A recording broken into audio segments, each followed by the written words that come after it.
what would I create that solves a problem? I need to be in the middle of tantrums with my kids to get inspired to create.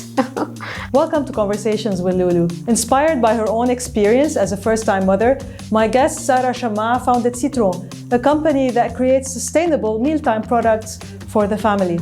Since launching in 2017, Citron offers over 200 products selling across 20 countries. We're going to learn about Sara's journey from consultant to investor to entrepreneur and her experience in manufacturing products while bootstrapping her company. We're also going to learn about her plans and what it takes to build Citron into a leading global brand. Sara, welcome to the show. Thank you for having me today. It'll be great to start with your journey that led you to entrepreneurship, basically. So I've said in my introduction that you have been a consultant, an investor, and then an entrepreneur. So maybe take us through some of the highlights that have led you or prepared you to where you are today. So basically, I came to Dubai in 2008. I started as in investment banking, went to consulting, and then was working in strategy and investments at MBC. And I've never thought of myself of ever being an entrepreneur, what that even means, because I worked with so many entrepreneurs and I knew how hard it was. And all I was thinking to myself is I would make sure I would never go there because it's too much work. And then in 2016, I had my son. And he just happened to be the fussiest eater on earth. So when the time came and I had to drop him at nursery, he never wanted his food to touch. And I had to pack so many small boxes and send him with so many different lunch boxes, so many ideas. And it was really challenging for me, but also for the teachers that needed to open so many boxes because the child would refuse to eat if strawberry touched his cucumbers. He won't eat any. So while having a simple discussion with a friend, I still remember saying, I can't believe we live in Dubai where everything is available. There is not one lunchbox with compartments. And then he said, what do you mean lunchbox with compartments? So I was literally drawing. And he said, what if I put you in touch with somebody in China and just draw something for him? He knows the factories and let him work on it. So this is exactly how the idea of the lunchboxes started. And while doing this, for me, it was a fun thing I was doing to solve my son's problem, where I was convinced we were 1% of the moms with unlucky fussy eaters, and just have fun and remove my head from corporate. We got the prototype after 18 months, tested it on my son, he loved it, and we brought them to Dubai. We brought about 3,000 pieces back in the days. I didn't have an Instagram page, I didn't have a photographer, I had nothing. And I didn't even have the knowledge of how to sell a product to people. Because remember, I'm corporate, I know how to do Excel and PowerPoint. So basically, we sent an email, I remember back in the days to Mum's World and Souk at that time, and Spree, and said, I have this product, do you want them? And they said, yeah, sure, we can list them on a consignment basis. I'm like, sure, perfect. And we actually sold out within 3 weeks. And they called and said, okay, now we need 11,000 for in 2 months. And I said, no, what do you mean? That was just a fun project. I didn't realize that I was not the only mom with the problem. And a lot of kids and moms were very grateful to have a product that made their life easier. And this is where I found myself really enjoying the process and feeling very fulfilled because I found myself solving a problem for someone else and impacting somebody else's life. And this is how the journey started. Okay. So what do you think? So you were an accidental entrepreneur. Basically, you didn't want to build $1 billion business. You didn't want to, exit to some big player coming from abroad. You were just trying to solve a problem.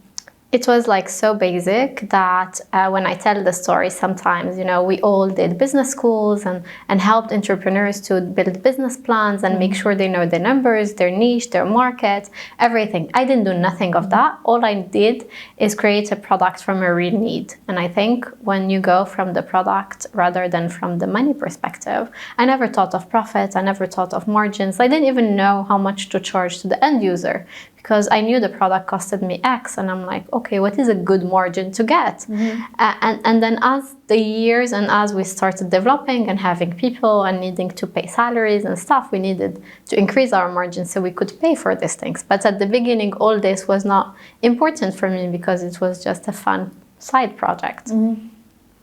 Fun side project. So at what point, let's take a step back for a second. So let's talk a little bit about manufacturing, because I think, I don't know, if I think about it, it's something very daunting, right? I think, and maybe a lot of people have ideas. Actually, not maybe. I'm sure a lot of people have ideas. 99.99% of them don't act on them. So, but, and I'm basically in the startup on the technology side, and this is the business that I've built as well. So it's a bit, it's less tangible, it's more intangible, right? You're building code and you're mostly working in an office and you offer services online. But for you, it's different, right? You had to actually find a manufacturer, you had to actually design a prototype. So can you take us through how daunting this journey was, or did it come very easy, or you had challenges? Something I keep on saying, and I repeat it here, I think ignorance is a blessing. That's probably my favorite word, because if one would really go and see what are the steps we follow to get a product to be approved and listed on a shelf, they probably won't do it, as you said, rightly so. If the more you know, it's complicated, and then you take a step back. But at that point of time, I didn't know. All I knew is that I needed to do a product for my son. And then once we started and it picked up, then we started learning as it goes. So manufacturing, so we manufacture all our products in China. But how did you start? Like, I'm interested to learn, so you said a friend of yours connected you to someone in China? Yes. And then what did you do? So basically, he was in touch with me probably on a weekly basis with like... The person in China? The person is China, who is French. Okay. But lives... French person in China. Okay. French person in China that lives in China. His job is to find the right factories for the right products you want to do. But what we were doing did not exist. So for us to find the factories, we had to have technical drawings, we need to have a lot of information that personally I had no idea of. If you tell me we're doing a lunchbox with a plastic, what type of plastic you want to use? Does it go to the microwave or no? Does it go to the dishwasher or no? Is it safety for UK standard or for US standard or for French standard? Everything is different. And obviously I had no idea. All I kept on saying, who are the strictest in the world? And they would always say it's the Germans. So from now on, I said, okay, all my products would be on German standards because I assumed that they're the strictest, so I want to follow them. So a lot of questions I was answering by just a lot of common sense and not knowing exactly. So luckily that agent that I had in China helped me a lot, finding the right factory. And then once we sourced the factory and we knew them, so usually the factories have an in-house design team as well that takes your designs and make sure they can produce them. Because a lot of time they need to have the right machinery to actually create the mold. So basically any product you see that you want to create, we create a mold first, and then the mold goes in the machine, they put the material, and then your product is out. It sounds very simple, but it's not. It took us 18 months to get a prototype that works. Wow, 18 months for a prototype. 18 months for a prototype.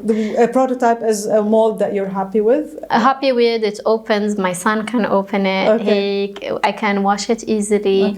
I see that it's not too big, it's not too heavy, it can hold a minimum food amount that was good enough for a kid at his age going to nursery. So it was very much my son, myself, and that guy.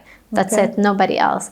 And throughout this journey, I learned a lot because they were coming back and forth asking questions, and I had to come up with the answers as the client. And actually one of the questions I had to answer at the end was, what do you want to print? What logo you want? Do you want to put your name? And I said, yeah, for sure. And they said, what name? And send us your logo. And I'm like, what name? What logo? What company? No, I don't have any. and so you didn't think about building a brand while you were building the prototype? No. Okay. The idea was really just to sort the problem for that kid at that moment, I was surrounded by moms that were telling me their kids eat everything. They don't have those type of issues. It was not a trend to send kids as of today. You don't think of sending your kid with a normal lunchbox because we see compartments everywhere. But 5 years ago, it was not the case. Okay. So it was much harder, and I thought truly that I was solving a personal problem that nobody thought of. But the truth is, now that I know, everybody likes a compartment lunchbox because it's easier, it's cleaner, and it makes it look appealing. Although, even if the kid eats everything, the moms still prefer to pack it. It's tidier and stuff. So, but at that time, no, that was not the idea. It was just sorting his problem. But the Chinese factories, when you create your mold, they have a minimum order quantity. So then they tell you, for me to turn on the machine and create your product, you need to produce 3,000 pieces, is a minimum. Not only produce 3,000, 3,000 one color. And I was like, what do you mean 3,000 one color? I can't do 3,000 one color. So we're like, how would I know what color would work? And then they said, okay, fine, since it's your first order, what we can do for you is we can give you, we have so the factories buy the tint, right, that they put on the plastic. They said, we already bought those tints for another client that ordered something else, so we can use them for you. And I'm like, yeah, sure. So they gave me probably things that they had in their factories that nobody wanted, and obviously I had no idea, but I had like a very ugly pink, a very dark purple, a mix of navy blue with yellow. I mean, everything was wrong. So you know that I have not done it with the purpose to build a business, but rather just to solve. I mean, for me, it was a fun project. I'm solving my son's project and I'm doing something outside of corporate. Were you still working at the time? Yes. Oh, wow. So that was a side project. It was for a very long time, actually. I only left my job in 2020. Do you recommend that for entrepreneurs? I think for me, it depends what you're trying to build and your bandwidth and the type of work, a lot of things, and how comfortable you are with your company to do this or not. But I do recommend taking small steps and testing if you can. And I do recommend always going from just an idea to a prototype, no matter what it is. Some people need to fully resign to just be focused and do something. But again, for me, it was just fun. Literally, I didn't know that I would have so much fun creating a new product. I didn't know that creating a product could be fun.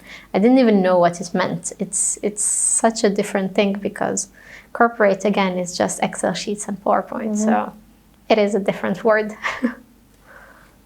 So, but I mean, it worked. You did sell. You said you sold the first 3,000. So yeah, the story of the colors. Irrespective of the colors. And this is where, you created the product that was in need, because really you hit on something. So once we sold out, the e-commerce who we're working with started calling us, and their numbers showed that by Q4 they would have a huge pick up with like all the White Friday, Black Friday and stuff like that. And they needed the SKUs that really worked to be more available in that 3 months. And this is where they started calling. And then I found myself really enjoying the process of creating. And I feeling happy that people would send us emails and say, oh, thank you, thanks to you, my son ate better at school and stuff like that. It really made me happy. It was not the money element I ever thought of. It was really the impact. And then I said, okay, kids take a lunchbox and a snack box. So we created a small version of the lunchbox in a snack size so the kids can also have compartments in snack time. Then again, coming from my son, I realized that most of the water bottles in the region were not insulated for kids. Most of the brands insulate the water bottles to keep the water cold for adults because they come from the US and Europe, where kids don't usually need an element to keep his water cool because their temperature are just at a normal level. So we went ahead and said, okay, what if I create an insulated bottle for kids, which seems super basic, but if you have a kid in Dubai, you know what I mean. You forget the water bottle in the car and he comes back and he's thirsty and it's a tantrum. So you'd be like, you can't drink it, it's too hot, it's disgusting, and all that stuff. So we created the first water bottle that was insulated, targeting kids. And again, the uptake was massive. And every single time we try to create products to uplift the lives of people and not necessarily to copy anybody or anything. And the more we do it, the more we see that the products really work and we sell more and more. As of today, we have about 13 patents, and not only design... 13. Not only design patents, also technicalities of things that we have changed. For example, if you think of a food jar, before it was to be a thread mechanism, you know, where the kid like is struggling to open it. And then we worked with the factories and our product designer team to actually make it in one lock opening system. So the kid would just unlock it and then it stays hot. Everything is the same. It's just going above and beyond, trying to solve real problems rather than just trying to copy or do something that already exists. So this is what we go with. And I think that shows a lot because, you know, when I became a mother for the first time, I think every mother on the planet wants the best for her kids, no questions asked. And I think because you're doing it for your own child, that's why you didn't care about maybe, okay, how much profit I'm going to make out of it. And maybe that's why you went for the highest standards, the highest quality, the best material, nice designs, etc. Yes. And I think maybe a lot of people, some people, entrepreneurs might not have that luxury to do that, or maybe the choice. But the fact that you did that, I think probably that's part of why your brand's so successful. I think so. And a lot of time we say very bluntly, whatever I won't give to my kids, I won't sell. So it's for me 100%, and 99.9% of my colleagues are women. So we have about 22 people working for us, and most of them are working moms. A lot of them that were out of the workforce and came back. And between us, we have such a big segment of testers, which are our own kids. And we all go back to the same conclusion. If your kid was able to break it after 6 uses, it's not good enough. We know that our kids broke it, but it has to be kids-proof, because when you buy it, you're not thinking of in your mind, I'm going to change it after 2 months. I need to guarantee you that it will stand the falls of a kid X number of times. So we are always thinking above and beyond and trying to go into the very difficult pieces where a lot of big brands are not going, because they're probably very busy making a lot of money of you know, products that work and you don't easily go. But for example, this year we're launching a first lunchbox that keeps the food hot. So the whole box stays hot without the need of a microwave or anything, and stays.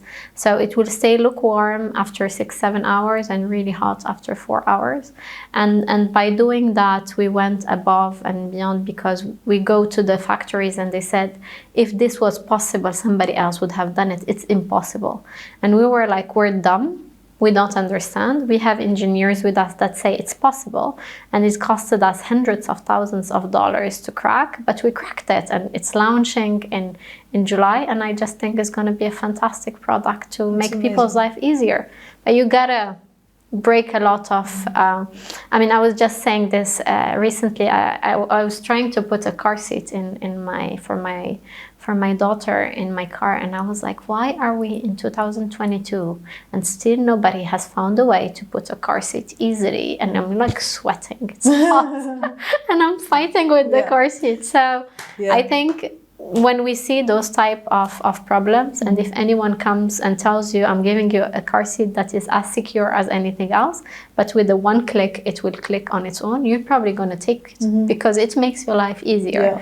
But when a car seat is designed by a man that does not use the car seat, is a very different perspective. So what we are designing from an end user perspective. Not from a design perspective, that it looks nice, it's pretty, it's gonna sell on the shelves because it looks nice. No, we want it to be nice, but also to work. Functionality is super important for me. Could have been designed by men actually, because it's only my husband that can figure out how to put the car seat. 100%. I always say that to my husband. I can't do it for the life of me. It's just so hard. I always say that. I said I can guarantee. And they're heavy and bulky and everything. And they're hard, right? It's yeah. I mean, I think as we give more room for creative design and for women to be more involved in creating products, and we're seeing it, we're able to create products that speak to us. I can never do things for like gyms, or a lot of people say, can you do those protein shake things? I said, I don't understand what is their problem with what they're having right now. What would I create that solves the problem? I need to be in the middle of tantrums with my kids to get inspired to create. So we can see, okay, so I can see the Citron product line expanding as your son gets older, right? So then you solve problems for 10-year-olds and to teenagers. Yes, we are launching this year actually a big teenager range. It was the most amazing experience because we invited a lot of teenagers to our office to focus groups, and so we first took the moms alone to understand what was the issue with feeding their teenagers at school and stuff. And then we took the teenagers without their parents and asked them questions. And the outcome was they were just at different levels of, you just feel they were not speaking the same language because the parents still wanted their kids to eat healthy and to have a lunchbox. And the kids grew to a level where say, we just need to have a sandwich from the cafeteria. What is the big deal? Just give me money. I'm going to sort out my food. And you just could see that the needs were different. So if you were to design from the mom's perspective, we'd probably have a product that wouldn't work. Because the kids don't want it. The mom would buy it, but nobody would use it. So we had to take a totally different perspective on the teens. It was very, very interesting. And you said, so is it, I assume, you said your team is 99% women, so that's by design, right? I tend to really, really like to have women around me. I just think that we work differently. Interesting. I have I have few men, a driver, operations, warehouse and stuff, because by nature, I can't see a woman lifting boxes and doing these things. Maybe it won't be appealing to women to do it. Maybe they would, but in general, we still need men in our lives. But usually I like to have more women just because they understand the product more. Most of them are mothers. The ones that are not mothers may never be mothers because all we say is the problems we face with our kids, so we can make the product. So a lot of time the younger ones are like, don't worry, maybe you'll have the perfect kid that eats everything and is not breaking anything. But yeah, it's mainly women and it's mainly moms. Can you name a few things maybe that you take from consulting or from investing that have helped you? So a lot of 80-20 rule. So a lot of my decisions are not made on 100% correct and everything. So can you explain to our audience what do you mean by that? Yeah, like a lot of time you take decisions, like small decisions that could impact your business at a big scale. So imagine I need to produce an item where I'm not 100% sure whether it will be sold or no. Instead of me spending 100% of my time for a small problem, I just decide that with my gut feeling, I'm going to go ahead for it and I'm going to focus my time on finding ways to sell it. So it's a lot of reverse engineering, using all the techniques we have learned from corporate to actually take decisions very quickly and focus on finding ways for it to work, rather than first thinking whether it will work, will not work, let me not order, let me wait, let me take risks. It is just reverse engineering a lot. I also learned that a lot of times 100% correct answers don't exist, and we as human beings cannot be experts at everything. So again, if someone comes to me and say, we need to do XYZ, we need to do this campaign for back to school, and we need to hire a very expensive photographer, and we need to fly there, and we need to do this and stuff, my brain always goes back as, okay, let me break it in small pieces. What is the problem we're trying? But without me talking to myself, it's just because when we work in consulting, this is the type of problems. You get huge problem that comes to you, and with so many elements, unless you break it down into small things you can do, then it looks like it's impossible to do. So a lot of things that were achieved in my business were because I usually break things down into very, very small pieces, and I'm able to make them one by one rather than the whole thing. I fully agree to that. Actually, I remember in 2011, I was studying for the CFA. And I remember I got the books. I had 6 massive books. And I looked at them, and I was going to have an anxiety attack maybe. And I was chatting to my husband, and he goes, it's okay, book 1, page 1, and get started one by one. I think if you think about the magnitude of whatever you want to do, you probably freak out. But if you break it down into manageable pieces, then it becomes doable. So what about investing? So you were investing in tech startups. I'm sure you've seen a lot. You were investing at the time where investing wasn't as, let's say, or when funds weren't as available as they are today. You have a lot of competition today in terms of angel groups and venture capital firms from here, from abroad, etc. So it was different times, I think, back then. Yeah, I think back then our biggest challenge was to find startups in the region that could have great ideas.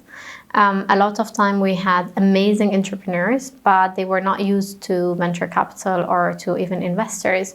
So we were not at the same level. A lot of time would say, what if I invest in this startup? Can he at least give me quarterly reports? Mm-hmm. Can he, I mean, his idea is brilliant and for sure he can do it, but we were such at a very, very, very far stage than where we are today, where people are much more polished. The entrepreneurs know what they're doing. They come with like solid backgrounds.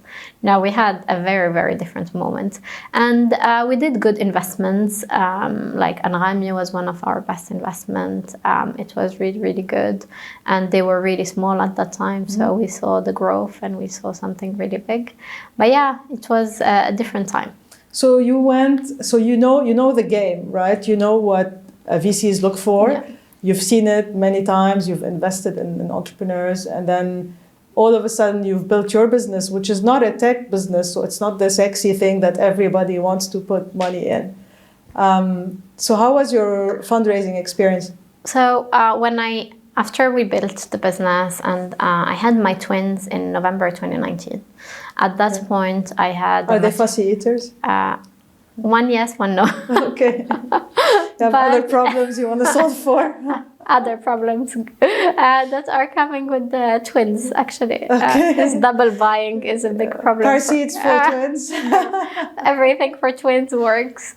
But basically, after I had my maternity leave, I started seeing that Citron has taken really well. At the end of 2019... Oh, were you still working with MBC at the time? Yes, okay. Yes. By the end of December 2019, I think Citron... So I had 3 people work full-time there, and one of them was managing the whole thing because I couldn't manage being pregnant with twins plus Citron plus MBC. So a lot of things from Citron were not moving as fast as they would move right now. But I had the team working on that, so I was not super involved, but still maybe on weekends and evenings and stuff. But at the end of 2019, we had already sold about 100,000 units. And the revenues for 2019 alone were almost, I think, $1 million. So at that point, I said, okay, this business is showing that it has some potential. I'm pregnant with those 2 girls, and they're probably going to be my last kids. And I want to just enjoy my time with them and give a little bit more time to Citron. So when I went back from my maternity leave, I went back to MBC for, I would say, a few months. And then I realized I couldn't do it. I didn't find the energy in me to not sleep at night and wake up and do all that, and plus be in corporate, and plus have every now and then someone bugging me from Citron, they need this or they need that. So I just said, I'm gonna focus on my kids and I'm gonna focus on Citron. I'm gonna make it my plan A. That transition was not really hard, to be honest, because as I said, I already knew that something was happening there. Well, $1 million is it obviously I had no idea. Right? A lot of entrepreneurs with zero, they think, I should jump into it. So you did. I mean, $1 million is a big milestone. Yeah, and for me, again, coming from a corporate where I hear the hundreds and the billions is just $1 million, it's nothing. So then I started realizing that it was a big deal later on. So I resigned, and obviously 2020 happens where Corona hits. I'm very grateful to be with my kids at home and see them grow and everything. But the business really took a big hit because kids did not go back to school. And about 60% of our business is related to back to school because parents usually buy new lunchbox and water bottles and stuff for school. So at that point of time, I decided that I needed to fundraise. Of great timing, huh? Yeah, I mean, everything was perfect. I went ahead and I started contacting VCs. So luckily I had contacts of every single VC you can think of the region. So they were all answering and being very nice and taking calls and telling me, Sarah, our LPs give us mandates and our mandates is tech. And this is nowhere close to any tech element. So I may have spoken to maybe 80, 90 VCs in the region, outside of the region, and all of them had the same answer. And finally, I think I spoke to Arzan Capital in Kuwait, who saw something different because they invested in few D2C brands. And they said, okay, we like what you're doing. We think there is a huge potential and we want to invest.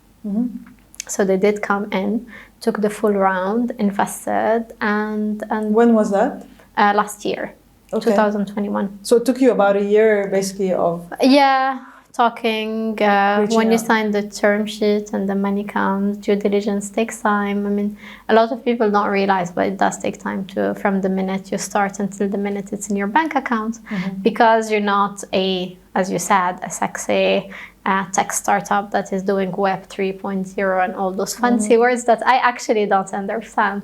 So after that happened, we took the money, we hired the people, and we went on a very aggressive growth plan. Basically, as you know, the fundraising is always based on milestones, and a lot of. What do you mean you didn't get the money? How much did you? We raised $1 million. Okay. And we got the money, but it had milestones, right? So you have half when we invest, we give you half, and then 25%. That's not the norm, though, is it? We used to do it at MBC as well. Really? Yeah. Okay. I haven't seen that though. Yeah. There you go. So a lot of time is based on milestones. So then, as we were growing, so we imagine that 2019 we had almost $1 million. 2020 we had 300,000. So we crashed, and this is where we were fundraising. Where a lot of time I was thinking the investors would say, "What if you were just lucky last year and by now your product died?" So and what type of valuation they're gonna give you when you're like crashed? But luckily they were very nice and they valued based on 2019 and 2021. Projections rather than 2020. So all that happened. How was it valued as a multiple of your revenue or some other valuation? A lot of things. So we're cash flow positive. So you can look at multiples. You can do a small DCF. You can do a mix of two. So they have played around with the two. So we got the money. We hired the team, and we said, okay, let's speed up. Our target was to reach $2 million in 2021. I think we ended up at about 2.1 million. And then at that point, we knew that it was not anymore Citron.ae. We started signing distributors all over the world. We went ahead and spent quite a lot in marketing and started seeing that our D2C became bigger and bigger and bigger. Direct to consumers. So these are people coming straight to your website and buying. We opened the store last year in Times Square Mall here in Dubai. And the idea of the store was to offer an experience. It's a store where the kids slide in. It looks very cute, by the way. I saw Thank photos. you. I haven't visited, but I saw photos. It is nice. very built on, we're a brand that understands kids and build things from a kid's perspective. So everything is at their level. The play area is built with products they can open and play with. So the whole idea was different than just a retail store. So we did that, and we opened about 24 markets right now. And when I say we open markets, it's not just selling one order to a client. So we sign with very big distributors that have targets of sales on a yearly basis and target to build the brand in every market. So when I say in the UK, our distributor, we would be available in John Lewis, would be available in Harrods, would be available in Next. You go to France, it will be the big Galeries Lafayette and stuff like that. So we really choose big distributors that have the power to do these things. And so we're in Canada, we're in Mexico, everywhere. And the beauty is the world has evolved to a level where today they don't care that we're based in Dubai or that we're an Arab brand going to the West. All they want is that the product works and it's aesthetically pleasing. Because the minute they put it in the store and it sells so fast, they order again. And they don't ask in their mind, where is this coming from? Where is this brand from? And all that prototype. I mean, the way people had that in their mind is gone. Today, we're very lucky that the consumer wants a product rather than where it's coming from, and I want to support only the French products. I don't want to support something else. So we're very, very lucky that way. We continue to grow in terms of geographies. We have Japan, we have Asia. We are doing a fantastic job. Do you travel a lot to these countries? Used to, okay. Not so much, but we were in Europe a few months ago to visit all our distributors, and we do a lot of fairs. So this year we have 4 fairs, and the fairs is where we showcase all our products and get a lot of interest and sign agreements and contracts with distributors. And yeah, I mean, this year we're doing a big collaboration with Sophie la Giraffe, the These teacher. are the little kids. Teachers. The giraffe teeter. It's a brand that exists from 1850, I think. A very, very old teeter brand, French one. And they have selected us to do all their feeding range. So on all their distributors will be offered our products, and then That's great. So a lot of things are happening to boost the brand and take it to another level and make it more of an international brand. So I want to wrap up, Sara, with a couple of questions maybe on the... Usually I don't like to talk about, women entrepreneurs and so on, but I think what you've done is amazing because usually a lot of people, not only women, by the way, but when they have a full-time job, they would say, I don't have time. But for you, not only that you had a full-time job, you had a baby and then you had twins. So there was so much going on in your life, and you had to achieve in your job, because obviously investing is not an easy job, and you were doing it all at the same time. So we're not also. I have 2 questions actually.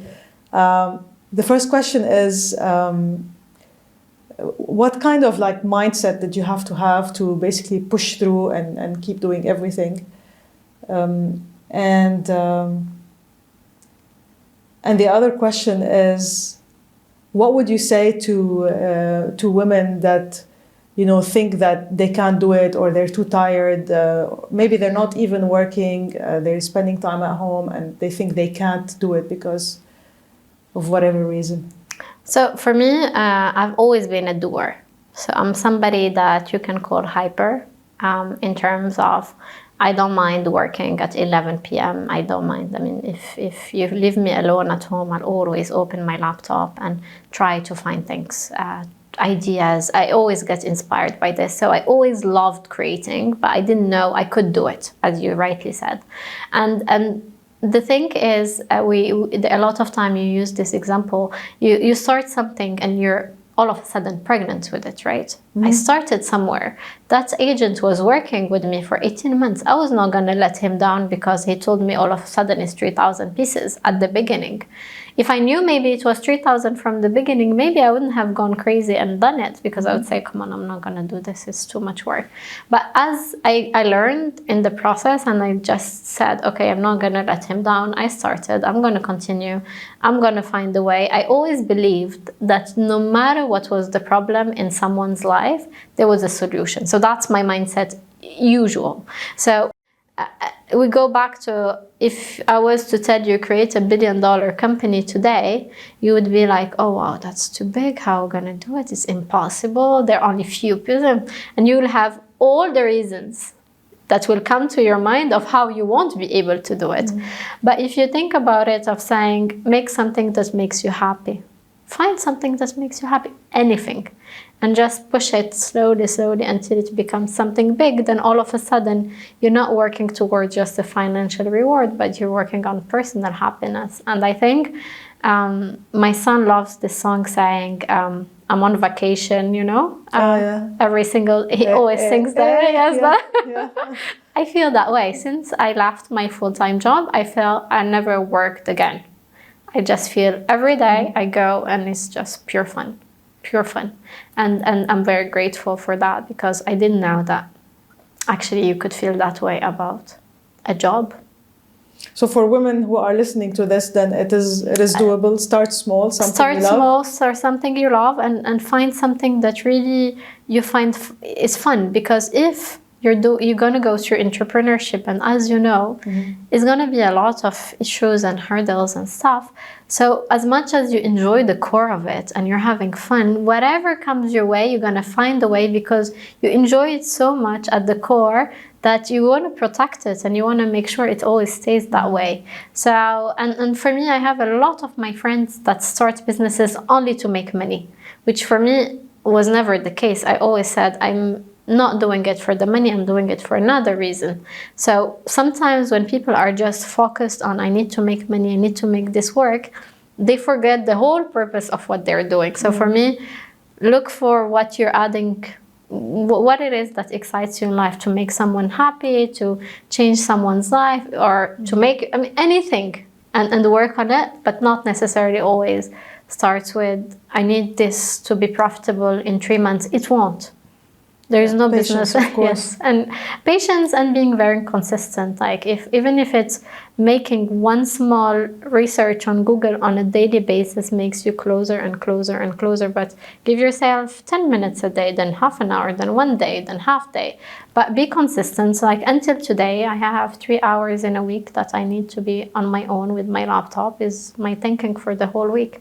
Of anything I want to plan. I live on Excel sheets, so usually I plan everything in advance, and then I go to the week ready for anything that is out of my control, and I need to find a solution for it. But yeah, for me, just jump and do it. And a lot of time we say surround yourself by crazier people than yourself, because they will pull you up, and remove all the negative people that failed and they think that everything is negative in life. And I think surround yourself by positive people is something super important as well. I think another lesson also from your experience is maybe, I think if you say to somebody, find something you love, people might struggle. I mean, maybe I might struggle with that. I think, what do I love, etc. But I think from your experience, something very interesting is solve a problem. You know, I mean, we all have kids, we all have jobs, we all have cars, we all have lots of things that we pets, we all have things that we interact with on a daily basis. So use your eyes, your ears, your senses, and try to find a problem worth solving. 100%. And I'm sure a lot of moms can resonate with what I'm saying, because while we're raising right now our Series A, we are talking to a lot of venture capital outside of the region, and they said that they've seen a lot of mompreneur trend grow up all over the world, where there were lots of brands and products coming from that perspective that are doing extremely well. So why not? Yeah. I assume you have full support from your husband, from your family. Otherwise, I think it would be very difficult. I have an amazing support system. My husband has been an entrepreneur for a very long time. Obviously, he's on the tech side, so we speak different languages.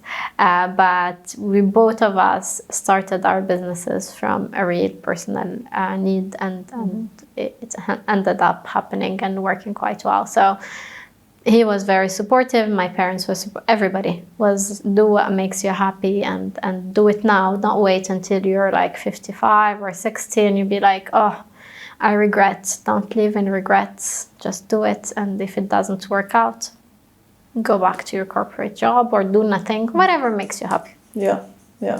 Thank you so much, Sara. It was great to have you, really. Thank you for having me. It's a pleasure. Thank you so much for tuning into this episode of Conversations with Loulou. If you want to know more about Citron, you can visit Citron.ae, Citron.ae. Don't forget to visit the show's website as well, conversationswithloulou.com. And you can follow me on social channels at Loulou Khazem.